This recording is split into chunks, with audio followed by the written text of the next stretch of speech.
Good afternoon. Looks like we're live. This is a bold experiment in about 5 different ways. First of all, I've got some stuff to show you, and I'm going to show you it using video clips, which fingers, toes, eyebrows, and everything else crossed are all going to appear in the right order and at the right time. Secondly, hello, welcome to my office, and Sophie is just behind me here working away. Excellent, good cameo, Sophie, I like it. Sophie's got a microphone too, so if she's got anything to say about my chat today, she will chip in. And we're here at Shed Quarters at Gillies and Mackay. And if you were here last week and saw the video that I made, my second ever live, you will have heard me talking about 3 different kinds of garden rooms. So I talked about the really expensive, really high quality garden rooms, like the Blackstone garden rooms that we make, like companies like JML, Outside In, Zen Garden Rooms, and other companies in Scotland are making. And I also talked about another kind of garden room that we don't make. So if you think about those 3 categories, and I'm here to kind of talk about how those categories come about, but also what category we're in and why and how we got there. That sounds like a lot of words to say not very much. Hello, I'm Amy, have we met? But usually when you're buying something, you expect that if you pay a lot of money, you get a good thing. And if you don't pay a lot of money, you probably don't get a great thing. That's usually how it goes. So that's fair enough, you know. If you spend 50p on something, you're probably not expecting it to be a hugely high quality product. If you spend £10,000 on something, it should be better. And so I was talking last week about how our Radiata Garden Rooms fall into an unusual category because they're not as expensive as the really super duper expensive garden rooms, but they're also much better quality than the cheaper garden rooms. And in fact, they're much better quality than other garden rooms that you can buy for about the same price point. So because I'm a person whose brain always says, so what? How am I supposed to know that? Everybody says these things. Who do I believe? I thought today I would give you a bit more information about why it is and how it is that we make these buildings, A, such good quality, and B, so affordable for what you're getting. So there are 3 things that we're concerned with for all of our buildings. First of all, there's the specification, how the building's actually put together. Then there's the price, which needs to be, well, it needs to cover the cost of the materials, the labour, the profit, all that stuff, and the service that you get as a customer. And specification, price and service, when we decided to retire our summer houses and replace them with a product that wouldn't necessarily be equivalent in price, but would be equivalent in terms of our offerings, Cara and the research and development team knew that they weren't willing to compromise on specification and they weren't willing to compromise on service. But they did have a plan for how to make these buildings relatively affordable compared to other offerings of a similar quality out there in the garden room market. So first of all, the first thing that makes this possible is the buildings are all under 12 metres squared. In fact, if you go to our website, that's the main divider that we use. Under 12 metres squared, Radiata Garden Rooms, or RADs as we often call them around here. Over 12 metres squared, you've got Blackstone Garden Rooms. And we don't cross those over. Like, you can't have a RAD that's bigger than 12 metres squared, and you can't have a Blackstone garden room that's smaller than 12 metres squared. Why don't we make the expensive ones smaller? Well, these buildings are much smaller, smaller, but it would be so expensive for the size of building that you would be getting that, well, we wouldn't sell very many of them, quite frankly. And so we wanted this specification to stand up to all of our other buildings. We wanted to be able to guarantee it for 30 years, as we do with all our buildings. And we wanted to be able to provide really great service, as we try to with all of our buildings and all of our projects. Price was the thing where Cara had some clever ideas. So she started off with buildings that were small. That meant that they did not need the all singing, all dancing specification, 5 layers we use in our Blackstone garden rooms. It could be stripped back and the buildings would still be extremely high quality. 4 layers instead of 5 in a wee under 12 metre square building is absolutely perfect. Don't need any more than that. Secondly, the designs are standardised. So we've got 4 RADs, 4 different types. And while we do customise them sometimes, the vast majority that we make are those standard designs in the standard sizes that we have decided are best to fit the market. That means that it's much easier to manufacture them. So we're making the same things over and over and over again. Standardised design means easier manufacturing, and it also means that we can bulk buy the materials that we need for these buildings. Because if we're making the same building every single time, we know exactly how much of each material we need. So we can buy in bulk, which gives us buying power that we can then pass on to our customers and allows us to create much more affordable buildings. We've also got hardly any waste because we know exactly how much of each material it takes to make each of these standardised designs.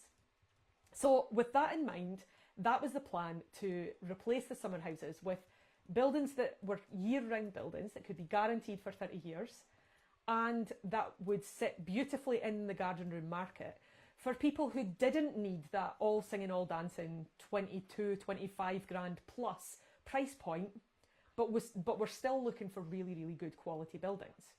Now, what do I mean by good quality? Because I said that a lot in my last video, and I am a person who likes to have receipts. So today I'm going to take you through exactly what we use to build our Radiata Garden Rooms. I'm going to show you some video clips to illustrate exactly how that works. And by the end of it, you will be able to see that every single building is made out of real materials that you would recognise. It contributes to a building process that capitalises on labour. It makes it nice and smooth and nice and easy, and you end up with a product that it looks great in your garden and it's going to last a really long time. Okay, let's get started with that then. Sophie is ignoring me in the corner, I think. Probably not bad. When I was getting set up for this video, I had a go at holding some things up to the camera. Apparently I am like an influencer selling lipstick.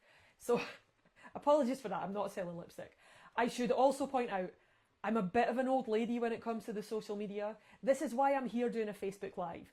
I would prefer for the internet to be exactly the way it was 10 years ago. Maybe not exactly the way it was 10 years ago, but certainly more of that old school vibe. For that reason, like, don't be expecting slick TikTok, everything goes to plan type vibes. It's really not my style. For one thing, I'm looking at a camera here in the middle. I've got a screen over here that I kind of need to pay attention to. And I've got a screen over here that I kind of need to pay attention to. So I'm trying to look at the camera, but I might not make it happen. Also, I've got props, because I love a prop. So, well, we'll see how that all goes. Okay, the first step towards making a Radiata garden room starts with this guy here. And this is a piece of 70 by 40 mil C24 treated framing.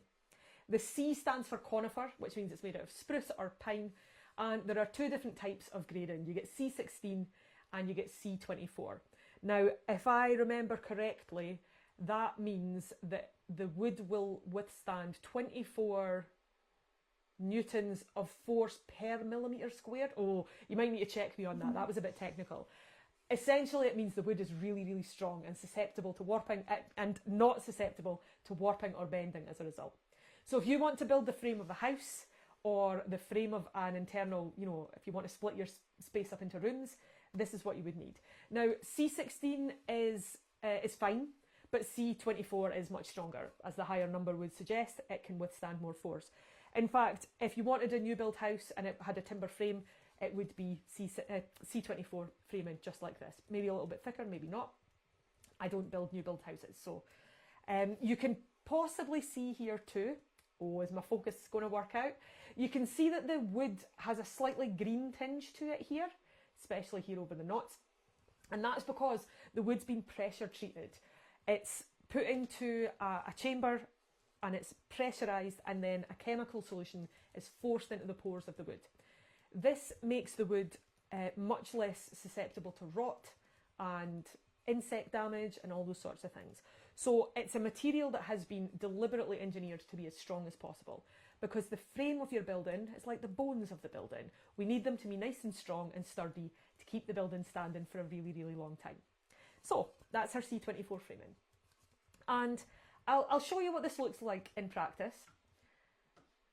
Fingers crossed that I press the right button in the right order and that all works out. Here's Paddy. Now, the reason I only really put this video in because it's a little bit hilarious. He thought I was taking a photograph. Oh, That's the wrong clip. Told you this was going to happen. I'll press some buttons. Yeah, I came down to the workshop with my camera and there was Paddy and he went, I'll be in the photograph. And as soon as he did that, he sat there like super still and I was like, oh yeah, I'm making a video. He actually looks like that's a still that I've animated and then he moves at the end just to prove that he's not actually a photograph with tricks. And Paddy's sitting on Jamie's bench there and Jamie's in the middle of making a Radiata Garden Room. So this is what the frame actually looks like, lying on the bench. And this is exactly these C24 lengths of timber. And they're nailed together very securely and they make up the panels that will ultimately make up the building. Okay, what's next? Probably the most sensible thing to talk about next is the actual radiata that gives the buildings its name. Radiata pine is a species of tree, and specifically this is Radiata pine ThermoWood. And for all that you can see it here, I wish you could smell it. It smells delicious. And it smells delicious because, like the C24 timber, it's been treated to help make it stronger and preserve it and make it, you know, as durable as possible. This hasn't been treated with chemicals, however. It's been treated instead with heat and with steam. And that's what makes it ThermoWood. Now, the thermal treatment does two things. First of all, it gives you that same protection against rot, protection against insect damage, and it also alters the chemical structure of the wood. So specifically, it means that the sugars in the wood are reduced quite significantly, and that is what helps protect it from insects and from fungi and from bacteria.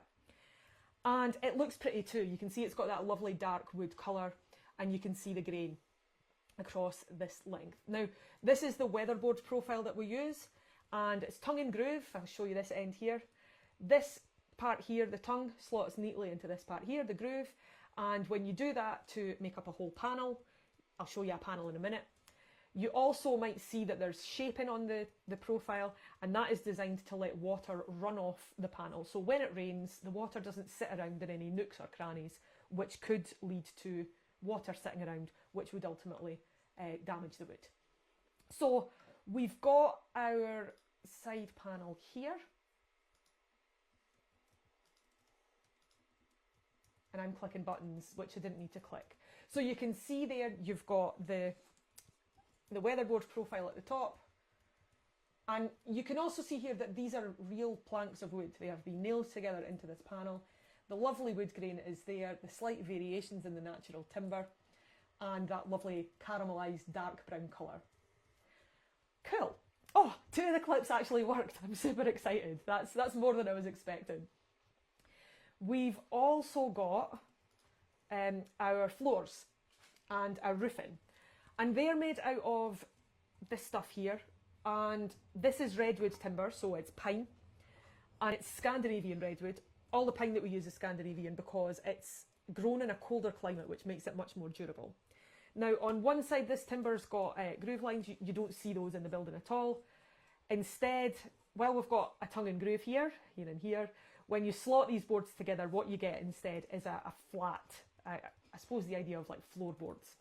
And you can see that here in our panel. I meant to check with Jamie.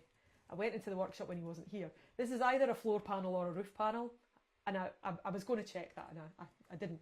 I guess it's, oh no, it could be either. So you can see there that the sort of stripy lines, they're made up of that piece of timber there that I showed you. You can see the C24 framing on the inside, and you can see the Radiata pine there around the outside. So that's what the flooring and indeed the roofing would... no, this must be a floor panel because it's got floor on it. The roof doesn't have floor on it. So you can see what the flooring there would look like, although very often our customers choose to cover the floor up, either with laminate, which is what we recommend, or sometimes they choose a different flooring option. Okay, so we then... Well, we put the building up, basically. After the panels are manufactured and all the parts are manufactured, the building is flat packed, it's put onto one of our lovely vans, and it's driven out to wherever it's going to be delivered to. This video is a bit of a longer clip. I'm going to talk you through exactly what's going on here. You're going to see our delivery team in action, and yeah, this is what it looks like when one of these buildings is assembled. Now, you can see here again that while they're standardised designs and they're made out of panels, they are also assembled on site Our joiners have to take into account any individual variations of those panels, while we're standardising and churning out the same buildings again and again, there might be variations here or there. And what we can see here is Darren and Callum. Oh, as soon as I said that, it changed. So we've got Lewis and Darren here, and you can see we've got the panels of the building, and those panels are being attached to form the walls. That flooring there that you can see looks just like that length of flooring that I showed you, although finally it will probably be covered over with laminate or some other type of flooring. We've got the last panel here to make up the building, and Lewis and Darren don't put that in place straight away, and you'll see why later on. The panels don't come with the windows pre-installed because it's difficult to transport double glazed windows without them getting damaged. We want to make sure that they arrive in one piece. So the windows are part of the installation that the delivery team do out on site. Here we've got our roofing panels, and this is the bit where we see why that last panel hasn't gone into place. Now these are big and heavy. You can see that they're, we've got several guys holding this up. And they're put into place, do that another 2 or 3 times. And then we've got our final roofing panel to go into place, and that's going to get combined with putting the final wall panel into place. If you've ever had like a big Tupperware box that's got a slightly tricky lid, and you have to kind of wiggle the corners in to make sure that the lid fits exactly into place so that it'll seal, that's basically what the installers are doing here. They're making sure that the roof is tight and that the building is square. And once they do that, you can see we've pretty much got a garden room. You can recognise the walls and the roof, the windows and the doors are in place. And here's Lewis screwing together those roofing panels. Outside, it looks not completely finished, but it's getting towards being ready. Now our roof, oh, hang on, here's Callum putting on our finishing strips outside. I'll show you those in a minute. To cover the joins in the panel for aesthetic reasons, but also to make sure that those joins are covered up. Then we've got a roof, so rather than it just being that exposed timber surface, it gets a layer of roofing membrane. Protect, obviously. I love it when a product does exactly what it says on the tin. Then roofing battens go on to create a gap between that membrane and the steel and to allow air to circulate through the roof. There's Darren doing good work there.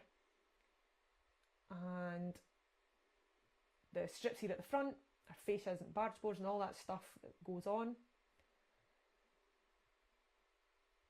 And then the steel. So Darren's installing the steel here on top of the timber layer, which has then got the roofing membrane on it, which has then got the battens on it, and then the tin goes on top. We often say tin, it is of course steel box profile roofing. Some of the garden rooms have shingles instead, this one's got steel. So there's 2 designs with steel and 2 designs with shingles. So this again, it's looking pretty much done. There's our corner strips going on. And that's it. That's a very, very quick, very, very stripped back version of how a Radiata garden room is installed. The corner strips that you saw Callum putting on at the end there, they're the one part of our buildings that are made out of hardwood rather than softwood. This is a Sapele corner strip, which sometimes, I mean, this is a good heavy bit of wood. Sometimes I put a microphone on the end of it and put it up people's noses so they can speak to me. And other times I just brandish it like a weapon because it's very satisfying and has a good heft. Don't be alarmed. I don't always greet people with big sticks, but I mean, it's useful to have around just in case. So our Sapele corner strips are the last finishing little touch that go onto the walls. And then the buildings looks pretty complete from the outside, but when we get to the inside, you'll see that things are a wee bit different. This is what it looks like on the inside. So your C24 studs, the framing, they're still in sight, and the back side of the Radiata timber that you saw in the panels is also still there. So there's a couple of jobs that we need to do at this point, partly for aesthetic reasons and partly to make sure that the structure of the building is set to keep the Scottish weather out. What do we get lots of here in Scotland? Well, rain, obviously, tons of it, sometimes for weeks on end. So a building that's put up in Scotland that isn't specifically designed to deal with that rain, it's not going to fare well. And if the water can get into your building, or if it's made from timber that significantly changes shape, the water will get into your building, and you're going to start to see problems. You're going to start to see things like loose windows, gaps, space where the air can get in, never mind the water. And if water can get into your building, you'll also see things like mould, you might see rot depending on the materials. So all of the things that I've discussed here in terms of the specifications, so things like the tongue and groove profile of the wood, the way that the timbers are treated, these are all about specifically addressing the challenges of putting up a building in Scotland. And that's one of the reasons why we're here in Scotland building buildings for Scotland. If you buy your building from somewhere else, they have perhaps made a generic building. Like if you're buying from a supplier, let's say it's a log cabin, for example, they're often mass produced in Europe, and that's fine if you're in a different climate. But here in Scotland, we need to think really hard about keeping the water out of a timber building. And that's exactly what we're doing with all of our specifications. Okay, next bit. So you saw that the unlined walls there in the building, they had the framing and they had the back side of the cladding. The next thing we do is we insulate the building. And they are fully insulated, all of our Radiata Garden Rooms. The floor is insulated, the walls are insulated, and the roof is insulated, so that they stay cosy in the winter, if you've got a heating source in there, and they stay cool in the summer. For this we use 70mm foil back insulation. You can see it's foamy here in the middle, and it's got foil. And the foil back helps to, there isn't a specific there isn't a specific waterproof membrane, but the foil back is waterproof. Also, because our insulation isn't organic like the timber is, it's much less susceptible to things like bacteria or mould infestation. So all round a good choice for insulating a timber building. And I'll show you what that looks like here. Here's Grant putting the insulation into one of our show buildings. And there's a batten at the top left of the framing and one at the bottom right of the framing. And that creates a cavity, so there's a space between the back of the radiata cladding and the foil of the insulation, and it's a little air gap that helps to make sure that just say that driving rain for 3 weeks at a time, we get that sometimes, and the timber does start to soak up water, it's not going to go any further than that. It'll hit that air gap, and there's enough ventilation in there to make sure that either the water goes back out through the timber, or it at least doesn't get any further into the building. So once the building's been insulated, the next thing we do is we look at the lining. And here's Grant again, and he's slotting the tongue and groove boards into place and then nailing the tongue of the wood into the studs, the framing. And I really enjoyed making this video because it's sort of like really complicated colouring in. Now the workshop cut the lining to size before it goes out on site. So it really is just putting together a really fancy jigsaw puzzle with a nail gun, which is always extra good fun. The roof also gets lined. As I said, the roof, the floor and the walls are all insulated. So here's Gordon up a ladder. And again, that the lining's been pre-cut. So he'll take his bit of wood, he'll slot that into place. And then once he's got that nice and plumb and square and in the right place, he'll nail it into place with his nail gun. That was very funny that day because I was videoing Gordon. He's got earplugs in because he's working with a nail gun. And he'd said to me, it's a small building, it's under 12 metres squared. So he's like, oh, make sure you get something to protect your ears. So I had on my noise cancelling headphones. He had on his earplugs. I'm a blether, Gordon's a blether. Neither of us could hear a thing that the other one was saying. So we just spent the whole day shouting at each other pretty much, but it was fine. We got the videos that we needed. So once the lining has been done, you might have noticed as Gordon was doing that job, and similar to the finishing strips that we put on the outside of the building, we've also got finishing strips for the inside of the building. They look like this. So if you look at the roof, you can see that there's a join between the different panels, and there's the same join at the top of the wall. So Gordon's putting a finishing strip there over the top and nailing that into place so the building looks beautiful on the inside. Again, these are all pre-cut in the factory. Because we are manufacturing these in advance, we know exactly how long it takes to install these buildings, we know exactly what materials we need to put them up, and it doesn't change. So this is all part of that very clever plan to make sure that we could create a garden room that could compete on price but wasn't going to compromise on quality. Now, lining, I've just skipped a step there. Here's a piece of lining board here, if I got it the right way around. This is V lining. When you put the boards together, the way that the profile is here, there's one edge there and the other edge creates a little V. So there's a slight space. It's not a space like you can see through it, but there's a slight kind of pattern to the wall. It looks stripy, which is what the walls in this office look like.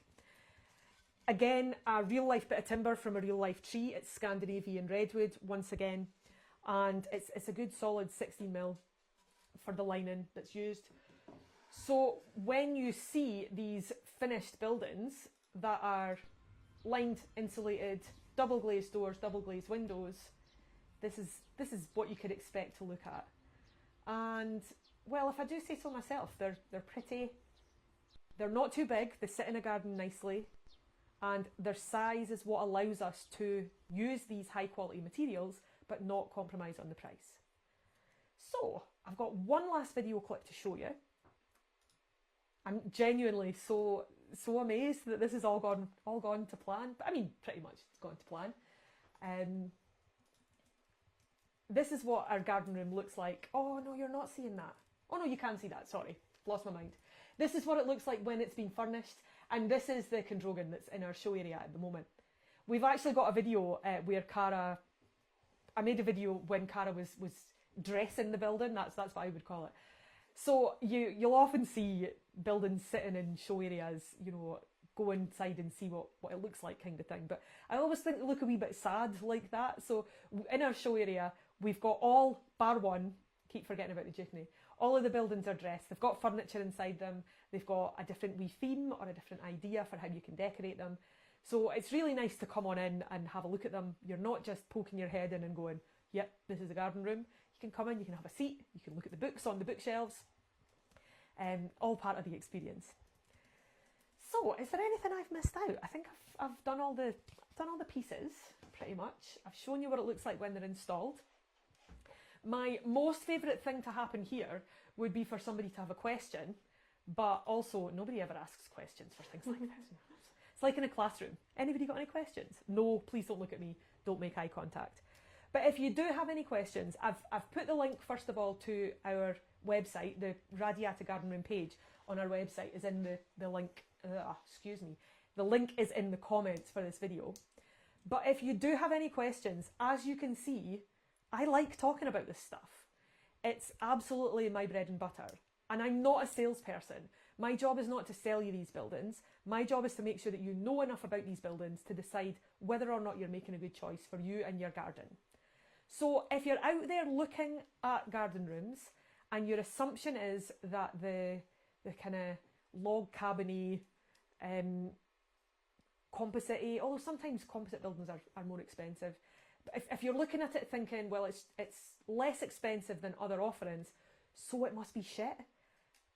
I'm gonna come back to this video again and again and again and say, well, first of all, we hate things that are shit. We want our buildings to last for a really, really long time. That's why we guarantee them for 30 years. That's why we build them, to make sure we can guarantee them for 30 years. But yeah, if you're thinking that you've got to spend 25 grand to get a garden room it's only just maybe wee in the size of your size of a summer house, size of a greenhouse, we wanted to offer you an alternative to that. We wanted to offer you a much more cost-effective alternative. If you are building an all singing, all dancing Airbnb, or you want a business premises, you're building an office, then by all means go and have a look at those more expensive offerings. The building that I'm sitting in right now, this is a Blackstone garden room, so upgraded specification, underfloor heating, all sorts of bells and whistles. But if you just want somewhere in your garden to extend your space, to enjoy your garden, to shelter from the weather, maybe to use it as a little office now and again, then there's no reason why you have to spend £25,000 plus. Come and see us, come and see our buildings, and ask all the questions that you like about them. We're really proud of these buildings. We love making them, we love installing them. I say we, I don't do much of the installing, as you can probably tell. And we love seeing people delighted with them when they're put up in their gardens. So if there are questions, put them in the comments. If you have any other comments or ideas or anything to say about this video or any of the other videos that we make, they're welcome too. And I suppose that's me just now. Oh, also, if there's anything else that you'd like me to talk about here, I'm happy to take requests. So if you've got a burning question about something to do with one of our timber garden buildings, or even just with timber garden buildings in general, let me know in the comments and I'll talk to you next time. Sophie, you didn't have anything to say. I know. You're like super mega busy doing... Well, I could ask you some pretend questions. Oh yeah, excellent. Pretend questions. I'll have to think of some. You mean you've not been hanging on my every one? What's the point in buying a lined and insulated garden room? Oh, that is a good question. Now, look, as I said already, I'm all about the information. I want you to make a good choice. I want you to get your best building. But if you're like me, and if you're like Sophie, we hate the cold. Okay? And when you're spending, you know, as I said last time, our garden rooms are cheaper than some of the offerings out there, but they're not cheap. So if you're putting £15,000 into a garden project, you don't just want a building that you can use when it's sunny 3 days a year and when it's quite warm. So the reason that we line and insulate the buildings is to help create a sturdier structure that also keeps the heat in. It also helps with, on those rare days where it is really toasty, you need to make sure that the building is sturdy enough not to just vastly overheat. I'm not going to lie, on a sunny day they do get pretty cosy, but they've got lovely windows and doors that are easy to open to let the air in. But in the winter, you definitely need that insulation. A little oil-filled heater is more than enough to heat one of these buildings because they're just little. But if you're paying to heat a building, the last thing you want is for the heat to just go out the window and through the walls. So the insulation is there, the lining is there, nice thick layer, and then we've got the cladding and the framing as well to keep the buildings nice and robust, and most importantly, cosy. We hate the cold. Anything else? Fake question number 2, Sophie?